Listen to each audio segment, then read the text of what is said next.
কেনেকুৱা আছে? বঢ়িয়া হৈছে নে? মাংসখিনি কমপ্লিট হৈছে আৰু এয়া মাংস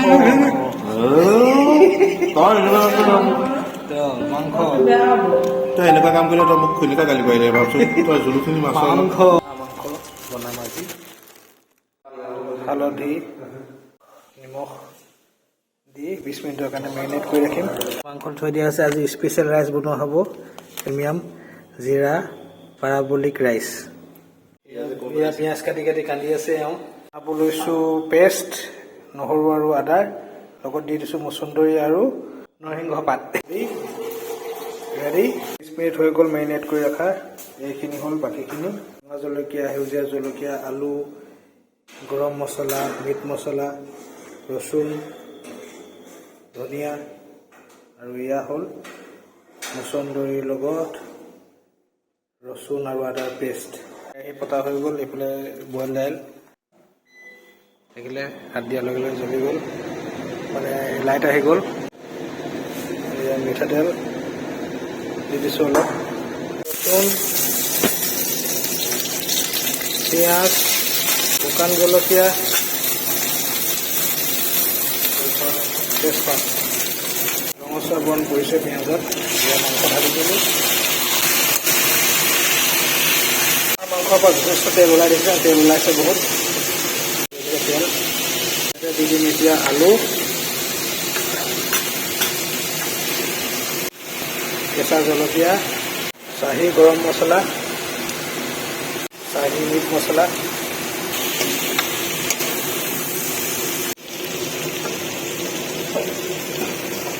থকা পিঁয়াজবোৰ, জিৰা ৰাইচ স্পেচিয়েল মজা বনিছে একদম। কি বুলি ক'ম আৰু, একদম পুৰা ৰং ধৰি গৈছেগৈ। এইফালে মাছ বনাই আছে, দেখিছে পুৰা তেল ওলাই আছে।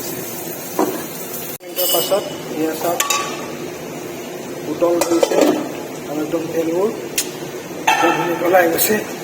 লৰাই দিওঁ। এতিয়া এই পেষ্টটো দি দিছোঁ, আদা ৰচুন মচুন্দৰী আৰু নৰসিংহ পাতৰ আৰু আছে ইয়াত, এইখিনি সম্পূৰ্ণ দেখা দিয়া নাই। এইখিনি ভাল দিম। বহুত ধুনীয়া হৈছে দেই, মজা খাই কিন্তু মজা লাগিব। জামুগুৰি হাতৰ হাঁহ কি মজা, নদীত চৰে আৰু কি খায় বোপাই খায় আৰু শামুক খায়।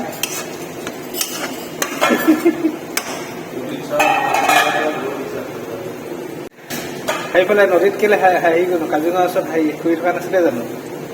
নেদেখিলি কাজিৰঙাৰ ওচৰত 6 এডিশ্যনৰ ওচৰত হাঁহকেইটা নদীত চৰি আছিলে। নদীত চোৱা হাঁহ বুলি ক'লে বিশ্বাস নাই কৰা। যোৱাৰ পাছত এয়া এনেকুৱা ধৰণৰ কালাৰ হৈছে। এতিয়া এনেকুৱা চাহ কাপেৰে 2 কাপ দি দিম, 2 কাপ এনেকুৱা ধৰণৰ হৈছে।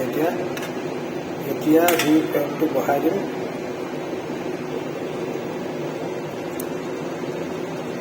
বনাওঁতে এই সময়খিনি বহুত গুৰুত্বপূৰ্ণ। মাংসৰ পৰা বিভিন্ন পাচলি বা আলুলৈ যিটো ট্ৰেন্সফাৰ হ'ব লাগে, মাংসৰ সোৱাদটো এই সময়তে হয়। এইটো মই কোৱা কথা নহয়, এইটো মোক শিকাইছিলে জ্যোতিপ্ৰসাদ চেতিয়া ছাৰে, আমাৰ কেমিষ্ট্ৰি টিচাৰে। এই পিকনিক এটাত শুকাই যোৱাৰ পিছত আৰু দি দিব 2 কাপ আকৌ পুনৰ, যাতে জুলীয়া হয়। হৈছেগৈ হাঁহৰ মাংস। আমি ইয়াত দিম ধনিয়া। মাংসখিনি কমপ্লিট হৈছে আৰু এতিয়া জুই নমাই দিম আৰু এইখিনি আমাৰ খাবৰ কাৰণে প্ৰস্তুত হৈ গ'ল। কেনেকুৱা হৈছে? বিৰাট ধুনীয়া হৈছে হাঁহৰ মাংস। খাবৰ বাবে প্ৰস্তুত হৈ গ'ল আমাৰ হাঁহৰ মাংস জোল। এয়া মাংস মাংস তই এনেকুৱা কাম কৰিলে তই মোক খুলিকা গালি পাৰিলে ভাবচোন তই জোলখিনি মাছৰ মাংস দি পিনে মাছৰ টেষ্টটো নাইকিয়া কৰি দিলোঁ।